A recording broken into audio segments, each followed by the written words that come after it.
My name is Robin Clark, and this is Chapter 2 of the Quick Start Guide series. This guide has been broken down into 5 chapters. This video is on Chapter 2.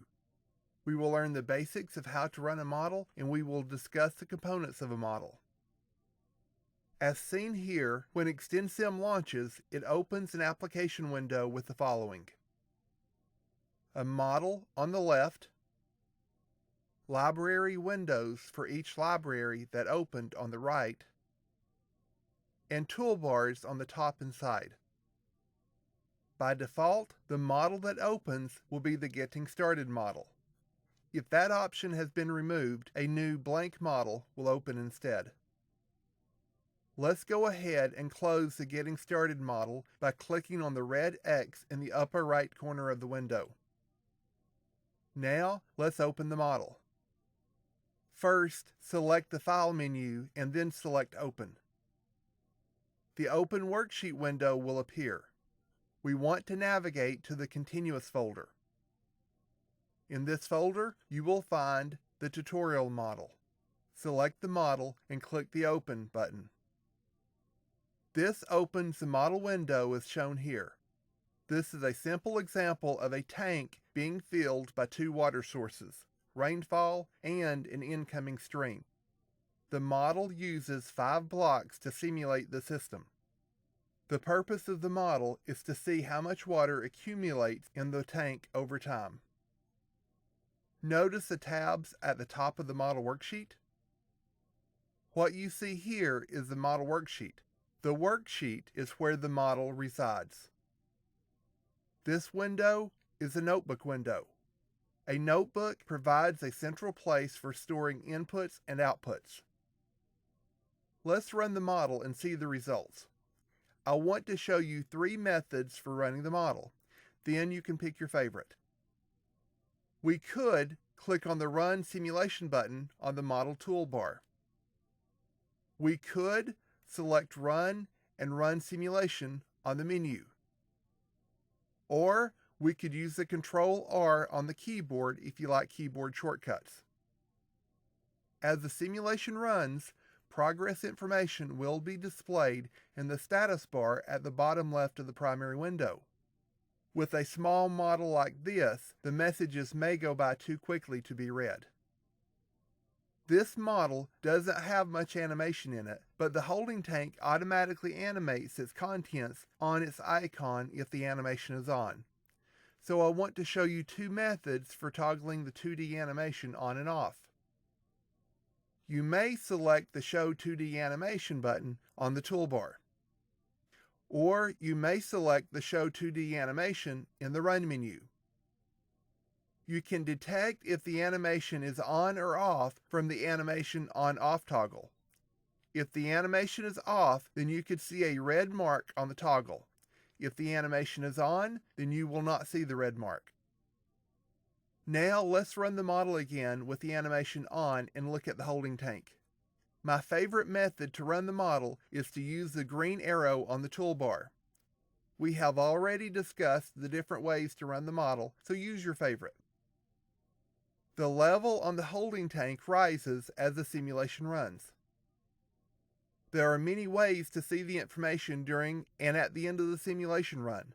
For this model, information is reported on graphs and data tables, in a notebook, in block dialogues, and through animation. ExtendSim comes with a number of flexible charts to use in the model. This model uses a line chart block shown here.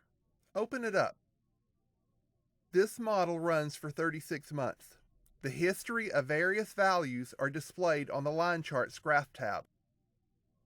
The line chart in this model has information entering 3 of its input connectors, so the graph displays 3 lines.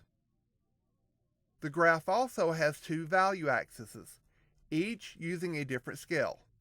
The legend indicates which axis is used for each line and what each line represents.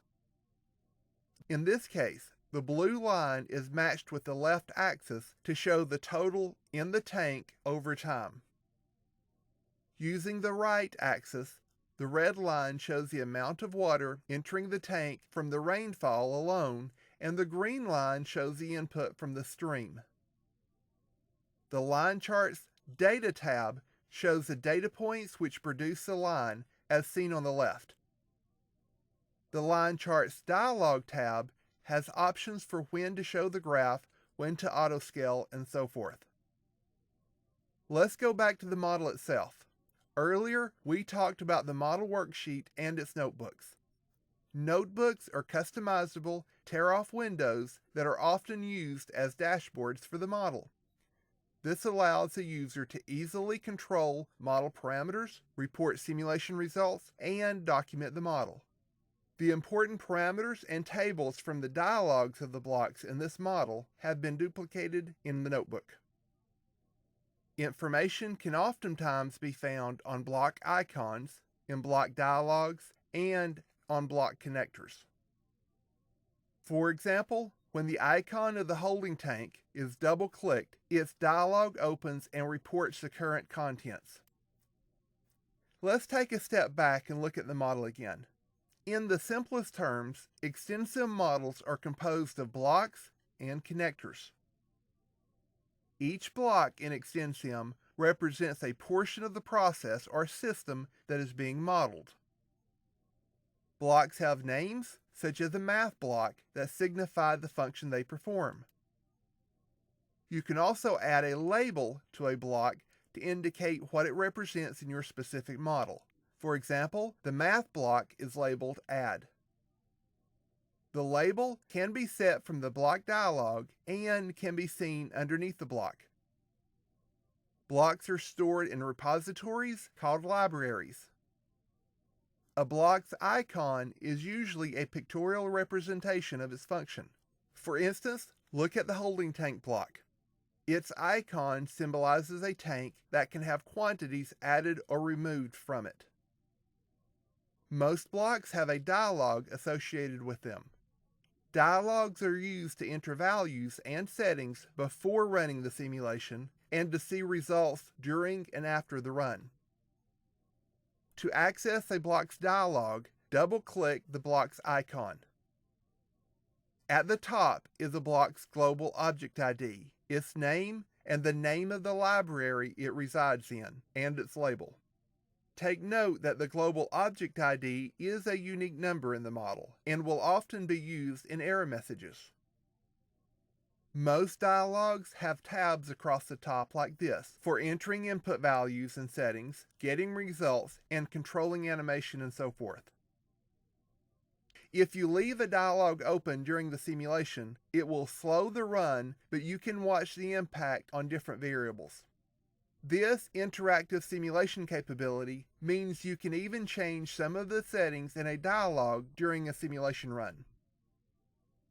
At the bottom of the dialog is a help button. It provides information about the block, such as its purpose and use, connector usage, descriptions of each dialog item, and so on. To the right of the help button is a text block where you can enter the block label. The View pop-up is for changing the icon's orientation or appearance. Now let's take a closer look at connectors. Connectors are used to get data into and out of a block. Their behavior is predefined for each specific block. To get information about a connector's function, click the Help button in the bottom left-hand corner of the block's dialog. Most blocks have input and output connectors. Information flows into a block at its input connector. This is the light gray box and is usually found on the left. Information flows out of a block at its output connector. This is a solid gray box and is usually found on the right. The gray outline connectors on the left of the add block is a variable input connector. This can be expanded to accommodate multiple inputs. Variable connectors are usually designated by a dark arrow. Let's look at how we can expand and contract the connector array. Hover your mouse over the dark gray arrow. Not the input connector, just the gray arrow. If you are on the right spot, The cursor will turn into a double-headed up-down arrow indicating that the array of connectors can be resized. Once the cursor turns into the double-headed arrow, click and drag down on the arrow until the desired number of connectors are exposed. As you drag, more connectors appear, and in most cases, the number of connectors is displayed. Watch how to expand and contract the connector array.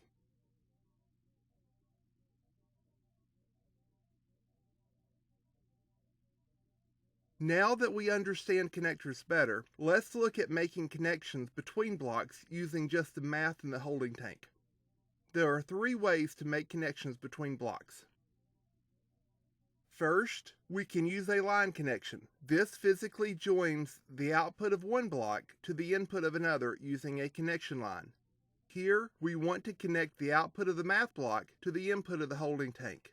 There are actually multiple ways of doing this. ExtendSim uses a point-and-click method to physically draw connection lines. Simply point to the first connector and click, and then point to the next connector and click. Let's watch this in action.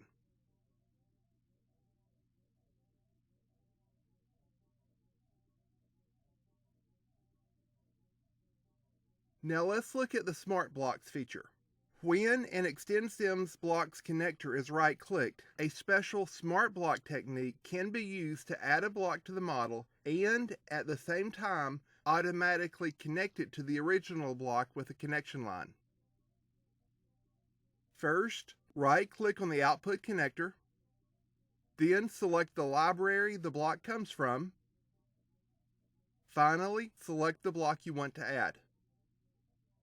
And this is what we end up with. Let's watch this in action.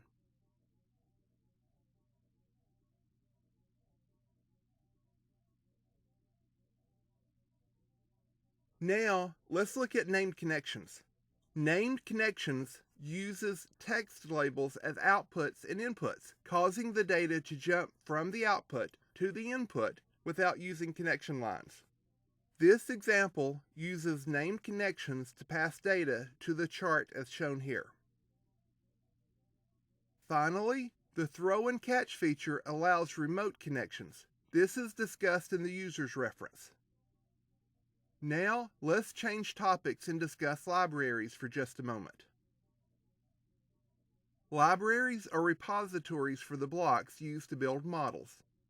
When you open an existing model, ExtendSim automatically opens the libraries that contains the blocks used in the model. Libraries can be manually opened, closed, and created in the library menu. By default, when you open ExtendSim, a library window for each open library opens and docks to the right side of the primary window. To change that, see the Edit Options and Libraries tab. The libraries listed in this list will be automatically opened when ExtendSim opens. The libraries with checkboxes selected will be displayed to the right in the dockable window when ExtendSim opens. To create continuous models, you will primarily use blocks from the value library. However, it is common to also use blocks from other libraries that ship with ExtendSim, especially the Chart, Report, and Utilities library. Let's look at how they are typically used. You can easily build continuous models with the value library alone. These blocks are useful for data management and model-specific tasks. They allow you to perform complex functions with only a click of a button. For example, the equation block is for creating compiled equations, from a simple operation to a full programming segment. It uses model code entered into its dialog to calculate values for the model. The chart library blocks are useful for any model. The most commonly used block is a line chart. It traces the history of values during the simulation. The utility library has several blocks that are useful for creating a custom user interface for models and for performing other tasks and activities. The report library blocks are useful for any type of model also. They gather information as the model runs and display and calculate statistics on the results. If your model becomes too cluttered with blocks, or you would like it better organized, we can encapsulate portions of the model into H blocks. They are created using simple menu commands. After being created, you can see the submodel by simply double-clicking on the H block. ExtendSim contains an integrated, compiled development environment. You can create your own blocks, even your own library of blocks, and use them to build models. This block is an example of a custom block. If you open up the structure, you can see the code inside, modify the code, and write new code. Because the development environment is optimized for simulation and user interface design, you can build blocks with less effort and more flexibility than using traditional programming languages. These blocks can, for example, process data, perform calculations, and show results. By programming your own blocks, you can obtain specific behaviors not available in the blocks included in ExtendSim, or even design your own modeling architecture.